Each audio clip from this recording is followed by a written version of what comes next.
So when, you guys were, going through it and, situations for yourself were coming up where you might have felt it's not bringing you peace, did you guys have conversations? Like when you look back, do you think that if you guys did any one or two things that, you'd be together still? There's nothing more than I desire than peace. I am the person who meditates every day, works out, drinks water, and minds my business, right? So, I've gotten to a certain space as a 43-year-old woman that I don't, it's like drama, like remove itself from me, right? Like it's not anything that I want. So I remember we did have a recent conversation where one of his ex, after me blocking her on various social media, still found a loophole and emailed me. Just complete utter nonsense. She emailed me. And I sent it to him and I said, there's nothing more than I desire than peace. And these women in your life are disrupting my peace. And I can't have that. And I said, I'm completely at peace. And the disruption to my peace are these people in your past who seem to then still have this huge presence in your present. Mm-hmm. I can't change the women he decided to procreate with. Mm-hmm. He told me I hung in. He said, in his text message, he said, you did better than any woman could have ever done, considering the existence and the state of.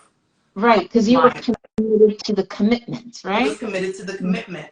And so even through the drama, being cursed out, one of the women had taken my picture from my Instagram and blasted it all over her own Instagram.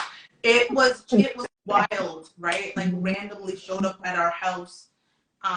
It was wild.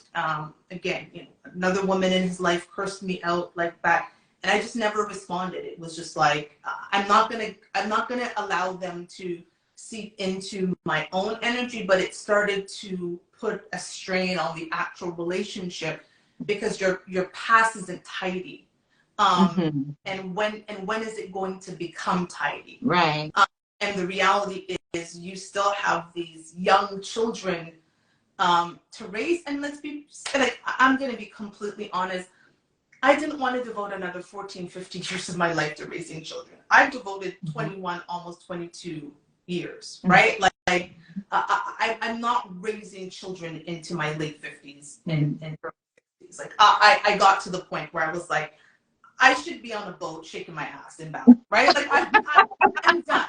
My daughter is graduating in October. I've done my part, right? Like I got her through school. I got her an education, and hallelujah, she ain't pregnant. Like I am celebrating, right? Like, I am like, whoop, and she's on the dean's list. You know what I'm saying? Like, and she's just doing the most. I'm like, this shit is exhausting. Like, and I have one, and he has four, right? And young kids, and not only, and again, you can take the kids, but now you're taking the kids with the problematic women.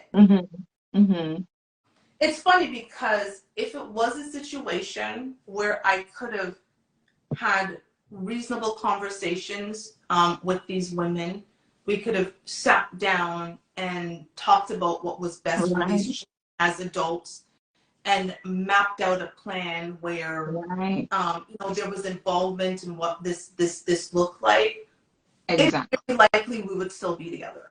And so marriage for me is, I take it very seriously, but I also knew that it was not going into a marriage to have this drama just to get divorced. Like I could not have another divorce under my belt.